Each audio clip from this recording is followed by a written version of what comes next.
Streetwise intellect. Hello, everyone, and thank you for tuning in to another episode of the Bubble Podcast, your new home for Bay Area talent, presented by Streetwise Intellect Productions. I am your host, Mr. Reed the Realist, and this episode of Views and Opinions is going to be kind of heated, not heated, but I'm going to be a little bit more aggressive in my words because this is a topic that I've been waiting to get to, and I'm happy to get to it. So let's get into what we're talking about here today. This monologue today will be about what do you know about being a black man? That is the topic. What do you know about being a black man? Now, this is a topic I can speak on personally because I am a black man. I am 6'3", approximately 200 pounds, athletic build, and I get all different types of reactions from the streets, people approaching me or when I'm approaching people. So this is a topic that I want to talk about because it's a lot of mixed emotions towards black men, and I want to get into that. First part of the topic I want to speak on starts off with a question, and that is, what makes you think your sympathy or empathy does anything for me? Why does anybody think that I need sympathy or empathy because I am a black man? Can anybody answer that question in comments or whatever? I'm about to answer it here in my opinion, but I'd love to hear the comments of everybody else. So this is why I think everybody looks at black men with empathy and sympathy. You visually see what happens to a black male, and I'm not talking about black people. I'm talking about black man. The plight of a black man is so high that every culture sees it. All cultures in the United States, around the world, they see this, and as they see this, they're trying to work it out in their brain and compute this and see what's going on, get to know black people and see that, man, they're not bad people. Black men in particularly are very open-hearted people. Why do they go through this? So with that on their brain, a lot of people look with these sorrowful eyes and like the heart sunken shoulders and the heart and the head tilted to the side every time they look at me or everything. I hate that. I hate that. Being a black man, I hate that. I mean, it's like, that's almost like seeing a dog get hit by a car and you just shake your head and be like, oh, that's bad. I mean, that type of pity is just nothing. It's worthless. So I don't understand why everybody does that, because now it becomes so watered down and saturated that every other culture wants to liken their plights and their struggles to the black struggle. So now everybody is like, okay, black, brown, and yellow pride and all of that. Man, I don't get that. I don't get that because it belittles my struggle. Because now when I want to say what problems I'm facing or obstacles I'm facing in life, you get the reactions from people like, oh, buck up, kid, everybody's going through it, everybody's got this, and that's what pisses me off. That's what's not cool about that, man. That's what belittles my struggle. I'm not one to be having no pity parties or trying to have somebody sit up here and rub and pat on my back for sympathy, because that's just the type of person I am. But it's just the way that it comes across to me is like super, super like nonchalant, disrespectful. Like, for instance, I've had many conversations with acquaintances that were not of my culture and some that were female. And I will let them know how I felt about some people in certain cultures walking around parked cars when I'm walking up the street. What the hell, man? I'm clean cut, my clothes are clean. I'm not even walking in a manner of like I'm about to do something, but yet you want to walk around a parked car. Do you know how that makes me feel?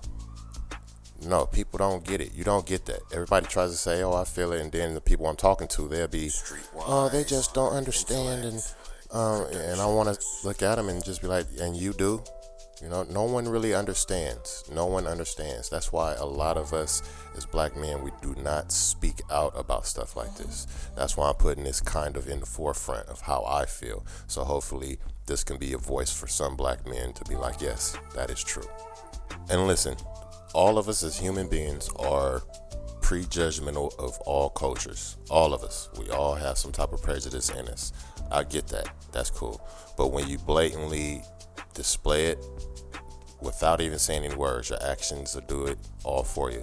With doing that, it makes your culture, my culture is included in this, look really dumb, because you look backwards in your talk, you look hypocritical, which brings me to my next point of my topic. What do you know about being a black man? The hypocritical actions of everyone is atrocious.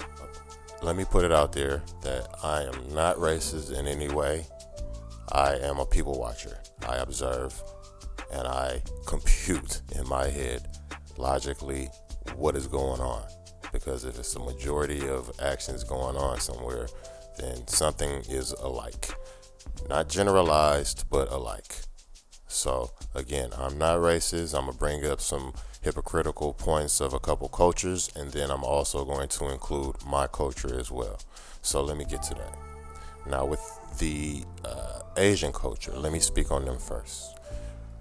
Asian culture, as of days of lately, at least in the Bay Area over here, has tried to put their, how can I say this without being insensitive?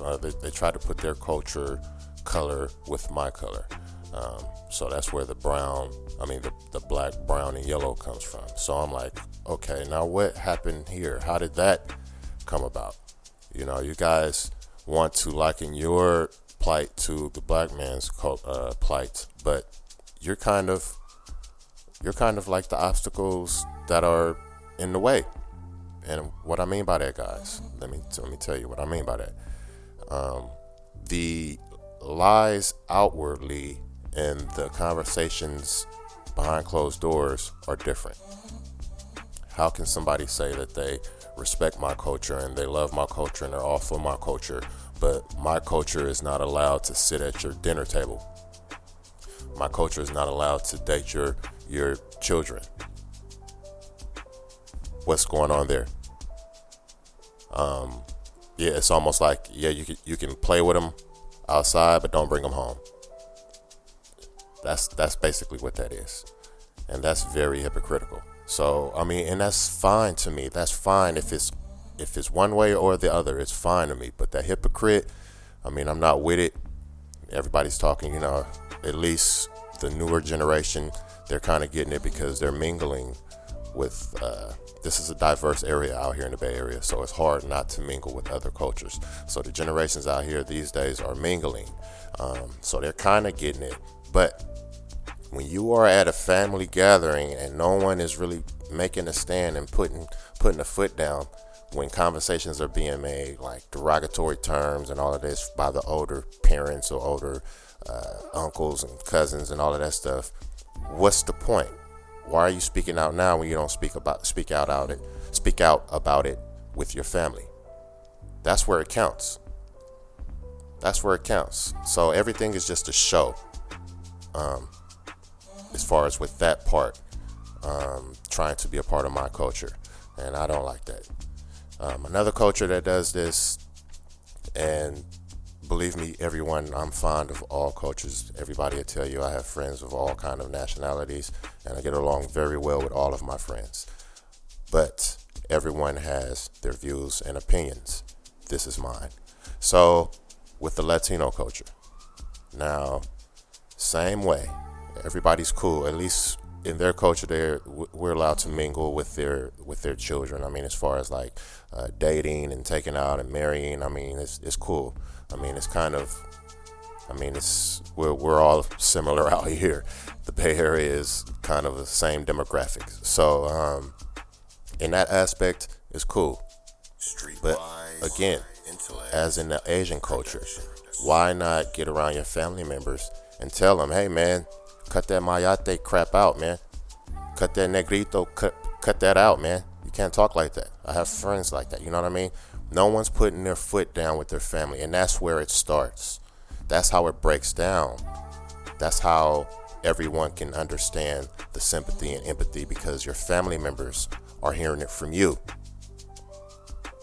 That's what I mean by that. That's what I'm not trying to belittle any kind of sympathy or empathy that someone tries to give to me. That's not the type of person I am. I'm not insensitive as such. But I am a logical man that stands his ground on his beliefs, and this is what I believe. Now, I said I was going to include my culture in it, and the hypocrisy in this point. And man, my culture has it bad. My culture has it bad. I mean, we want to talk about how we are oppressed because of our color and how we look, and people talk bad about us, and we want to get mad when we hear people saying derogatory stuff. But we get around our friends and family, and we start talking about that Chinaman this or that beaner or pepper and all of that stuff. I mean, that stuff is just not cool. It's not cool. I never have been one to ever even be around that type of stuff. And when people start talking like that, I kind of got to get away, especially if I've already spoke on it a couple times. Yeah, I got to get away. And that's another way of putting your foot down. It's like taking a stand with your family, man. You got to let them know, I'm not feeling that.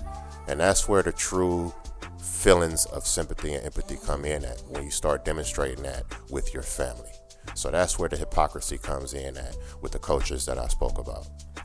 All right, let's get on to the next point of my thing. What do you know about being a black man? Now, it's a broad range of stuff and topics that I can talk about that are holding black men back from excelling and all that. That's not what I'm trying to do here. What I'm trying to do here is start internally within this melting pot of cultures that we live in, that we start recognizing and seeing what's going on, so maybe we can start making some changes. So with that being said, I would like my fellow black men to start making changes in the way we treat each other. Now, there is a systemic notion that we have to be tough, and for that to come about has to be a lot of stuff going on in our lives, which it is. I mean, we have our mates, our wives, our girlfriends constantly competing with us and constantly trying to push us to be something that they want us to be, instead of accepting us for what we are. That's being tough in one manner. Then you got to be tough in another manner, because there's this image we have to live up to, be a man, a provider, and do this for his family, and all of this stuff. I mean, it's a lot of stuff going on. But then also with the political struggles that I'm not going to speak on, that's a whole nother side of the moon right there. We have to be tough, and it's taught and it's bred and it's pounded into our heads, and that comes across within our dealing with each other, and that really needs to stop, because and I do it too. I'm well in age, but I'm well of age to understand that that's the incorrect way to be thinking. But what I'm talking about is, we'll come up to each other and instantly get the stature of like warrior stature, and aggressive and ready to get your stance going. I mean, we shouldn't be doing that, man. We shouldn't be doing that. We're giving off our body motions, and body language give off a lot before we even say anything. So we need to start being aware of that. Yes, we're going through a lot of stuff, but we don't need to be tough around and in front of one another. It makes no sense to me.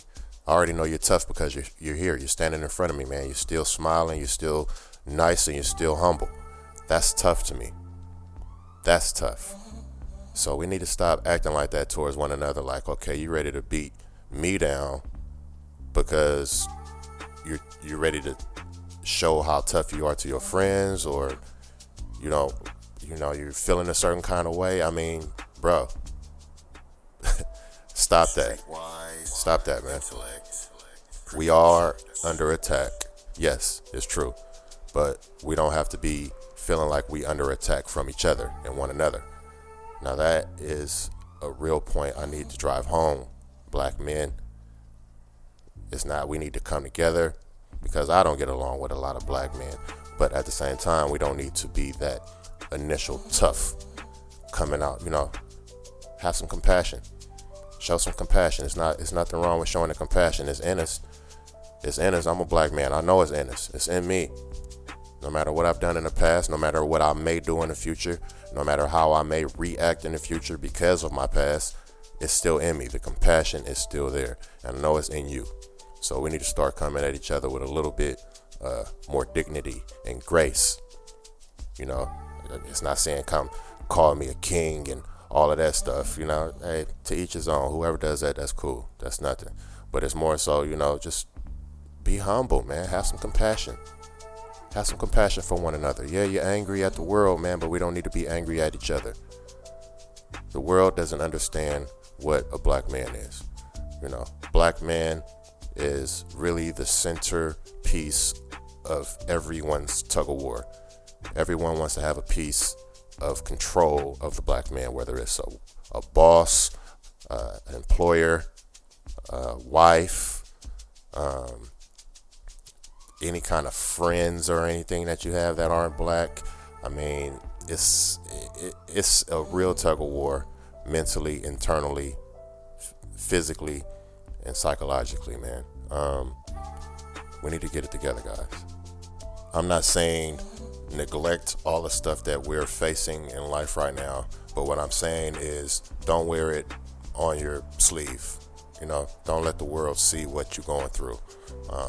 And I think a lot of the outwardly and blatant struggles that we face will start to die down, because it's like, okay, they got to find some other ways to get to us. Guys, black men, it's in us. It's not on us. It's in us to be the strong individuals that you are. Be the fearfully respected stature of man that we are. Be that. Let's start thinking like that. Let's start thinking outwardly towards each other like that. That's all I'm saying. I am one that's out here struggling hard. I'm going through it. I'm hurting, guys. I'm hurting bad. Emotionally, all the way around, but you stay strong by being humble. So be humble. And that was just basically the main point I wanted to drive off to black men. But I appreciate everyone for tuning in and listening to this monologue. It's very dear to me to get these things out and let people listen to and at least hear and comprehend something that's going on in our brains as black people, as black men, as a culture. Thank you, guys. Thank you very much. This has been a Views and Opinions episode labeled What Do You Know About Being a Black Man? On the Bubble podcast presented by Streetwise Intellect Productions. I have been your host, Mr. Reed the Realist, and I appreciate you guys all the time, every time, and forever. Please go check out the website at streetwiseintellectproductions.com. That is streetwiseintellectproductions.com, and be aware of everything that's happening with this platform. We're growing, and we're going to stay growing, and we're going to continue to soak up all the love and support from you guys. So with that being said, until the next episode, I'm out of here. I love you guys. Peace.